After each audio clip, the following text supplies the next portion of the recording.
Bon, salam alaikum. Aujourd'hui, on va voir le chapitre des vibrations forcées non amorties pour un système à 1 degré de liberté.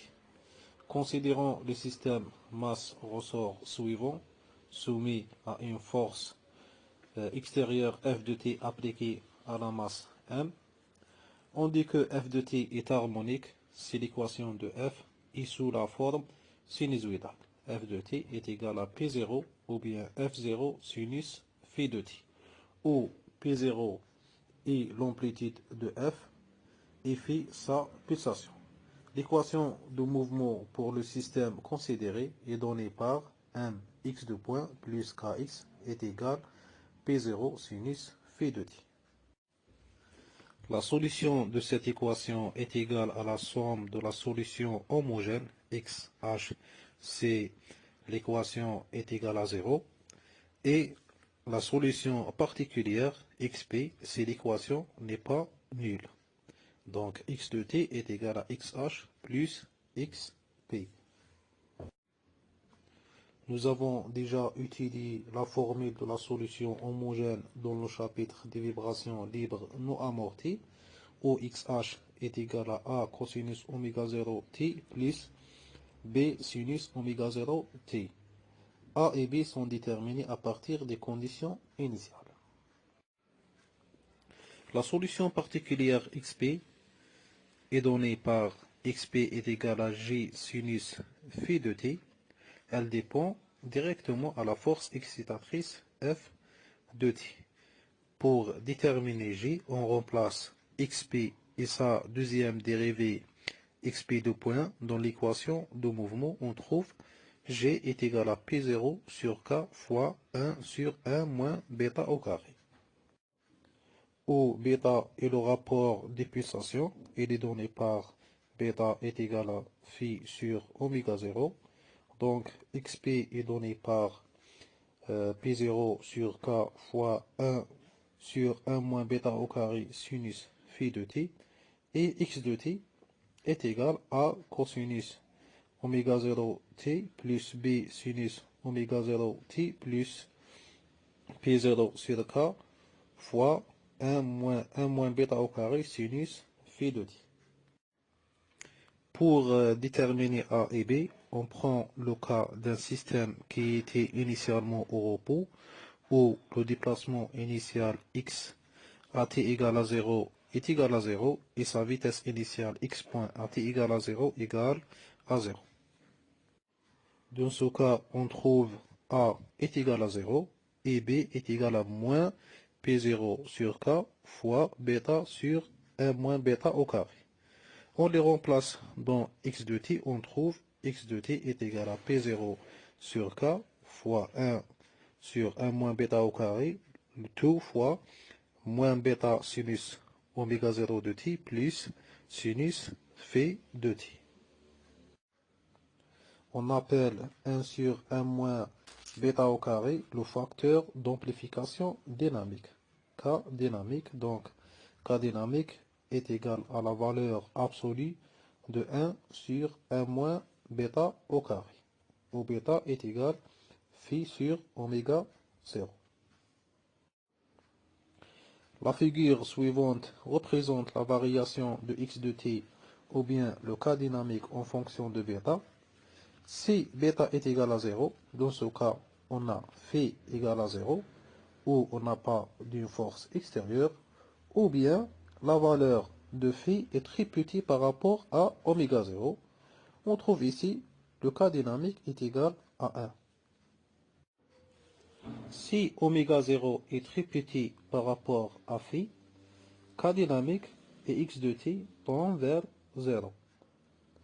Ici, bêta est égal à 1, où phi est égal à oméga 0, la pulsation de la force excitatrice est égale à la pulsation propre du système, le K dynamique et x de t tend vers l'infini. On appelle ce phénomène la résonance. La valeur P0 sur K est appelée le déplacement statique, c'est-à-dire si on applique la force F de t statiquement, la masse M va se déplacer par la valeur P0 sur K. Le facteur de réponse R de t est le rapport entre la réponse du système X de t et le déplacement statique. Donc R de t est égal à 1 sur 1 moins bêta au carré, le tout fois sinus phi de t moins bêta sinus oméga 0 de t. C'est le cas d'un système initialement au repos. Le facteur d'amplification dynamique K dynamique est le rapport entre l'amplitude de la réponse X de t et le déplacement statique. Maintenant, on passe aux exercices. Pour le premier exercice, un fil non extensible et son masse passe dans la poulie de masse m et de moment d'inertie G est égal à 1 demi mr au carré, reliant la poulie avec la masse m, selon la figure 1. La force sinusoïdale F de t est égale à P0 sinus phi de t appliquée au centre de gravité de la masse m excite le système. La poulie effectue alors un mouvement de translation horizontale et un mouvement de rotation autour de son axe. Donc, 1. Déterminer l'équation différentielle de mouvement en fonction de x. Cm est égal à 3 sur 8 m. On donne m égale à 0,2 kg et k égale à 3,6 Newton par mètre. Calculer la pulsation propre. Calculer la période. Donner la formule générale de la solution x de t. Si le système était initialement au repos, déterminer x de t. Ici, P0 égale à 0,1 Newton et phi égale à 5 radians par seconde. Calculer le facteur d'amplification dynamique K dynamique et le déplacement statique x de t. Pour le deuxième exercice, on a l'équation de mouvement d'un système donné par 0,5 x de point plus 4x égale à 20 sinus de t. Déterminer dans ce cas la pulsation propre, la période t. La deuxième question soit les conditions initiales x de t égale à 0 égale à x0 et x point at égale à 0 égale à 0. Déterminer la solution x de t et calculer le rapport des pulsations bêta et calculer le facteur d'amplification dynamique K dynamique. On passe à la solution des exercices. On commence par le premier exercice. Ici, on a x est égal à r θ et g, le moment d'inertie de la poulie, est égal à 1 demi mr carré et f de t est donné par P0 sinus phi de t. On commence par l'équation de mouvement. On applique l'équation de Lagrange pour un système forcé non amorti est égal à la dérivée de L par rapport à T et par rapport à Q point, moins la dérivée de L par rapport à Q est égale à la dérivée de travail de la force extérieure par rapport à Q, où la coordonnée généralisée Q est égale à X. Donc l'énergie cinétique, ici on a un mouvement, on a deux masses, la poulie et la masse. La poulie a un mouvement de rotation et de translation et la masse M a un mouvement de translation. L'énergie potentielle de ressort K est égale à 1 demi K fois la déformation de ressort ici. Le ressort est attaché au centre de la poulie, donc sa déformation est égale à X. Donc le Lagrangien L est égal à T moins V.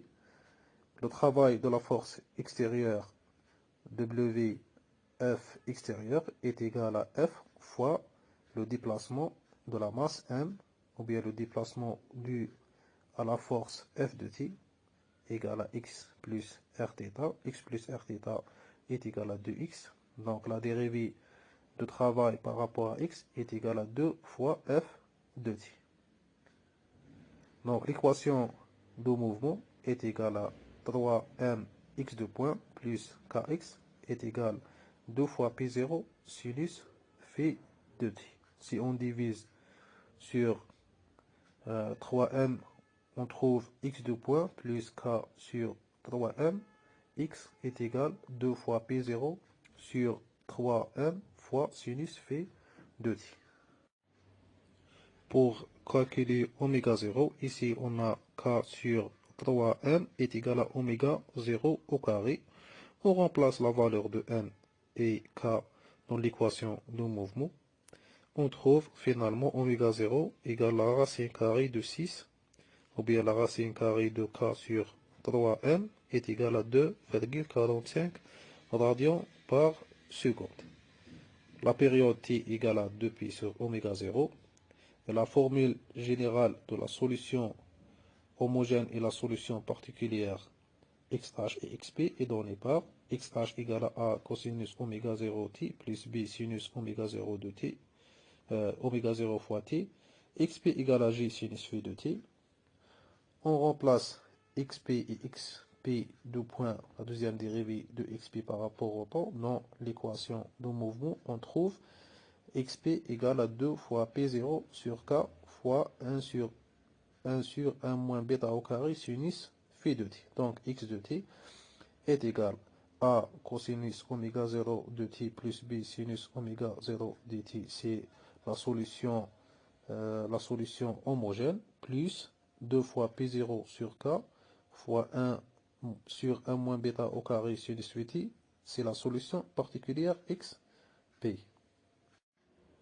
Pour les conditions initiales x, le déplacement initial égale à 0 et la vitesse initiale égale à 0, on trouve a égale à 0 et b est égal à moins 2 fois p0 sur k fois bêta sur 1 moins bêta au carré, où bêta est égal à phi sur oméga 0. Donc x de t, la solution de l'équation de mouvement pour un système qui était initialement au repos, est égal à moins 2 fois p0 sur k fois 1 sur 1 moins bêta au carré, le tout fois moins bêta sinus oméga 0 fois t plus sinus phi de t. Pour le calcul de k dynamique et le x statique, le déplacement statique, on a p0 est égal à 0,1 newton et phi égal à 5 radians par seconde. Le cas dynamique est donné par la valeur absolue de 1 sur 1 moins bêta au carré. On trouve le cas dynamique égal 0,31. Et le déplacement statique est égal à 2 fois p0 sur k.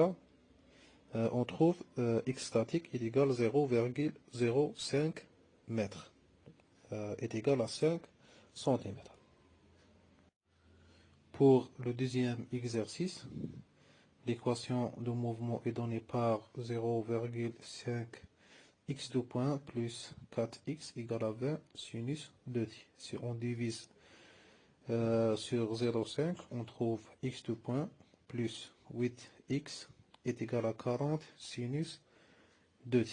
Pour le calcul de oméga 0, oméga 0 est égal à la racine carrée de 8 est égal à 2,82 radians par seconde.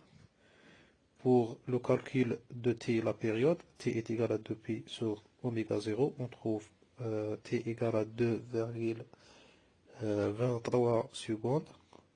Pour les conditions initiales suivant le déplacement initial égal à x0 et la vitesse initiale égale à 0, la formule de x de t est donnée par la formule générale. X de t est égal à a cos oméga 0 t plus b sinus oméga 0 t plus j sinus phi de t. G est égal à p0 sur k fois 1 sur 1 moins bêta au carré est égal à 10,06. G est déterminé par le remplacement de la solution particulière dans l'équation de mouvement. Donc x de t est égal à a cos 2,82 t plus b sinus 2,82 t plus 10 2,06 sinus de t. On remplace x à t égale à 0, le déplacement initial égale à 0, on trouve a égale à x0. Et pour la vitesse initiale égale à 0, on trouve b égale à moins 7,13.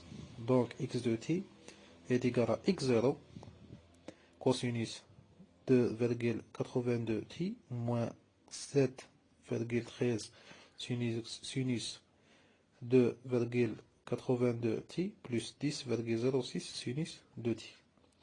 Pour le calcul de bêta, bêta est égal à phi, la pulsation de la force excitatrice, sur oméga 0, la pulsation du système est égale à 0,7. Le cas dynamique est égal à la valeur absolue de 1 sur 1 moins bêta au carré. Donc, K dynamique est égal à 1,96.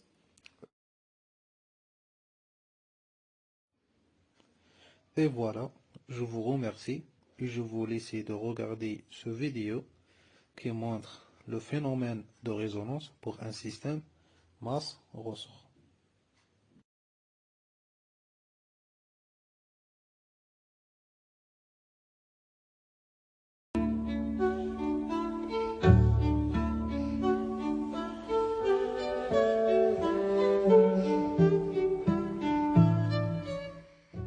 Cette nouvelle vidéo illustre le phénomène de résonance à l'aide d'un pendule élastique.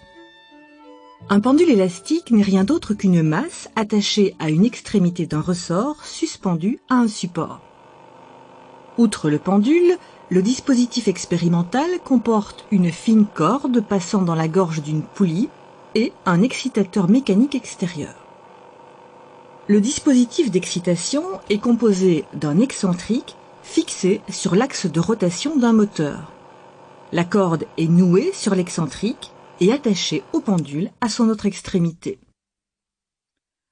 Rappelons que le phénomène de résonance est caractérisé par un transfert maximum d'énergie entre deux systèmes oscillants et couplés. L'oscillateur actif, qui impose une excitation périodique et entretenue, est appelé l'excitateur. L'oscillateur passif, qui subit cette excitation à cause de la présence du couplage, est le résonateur.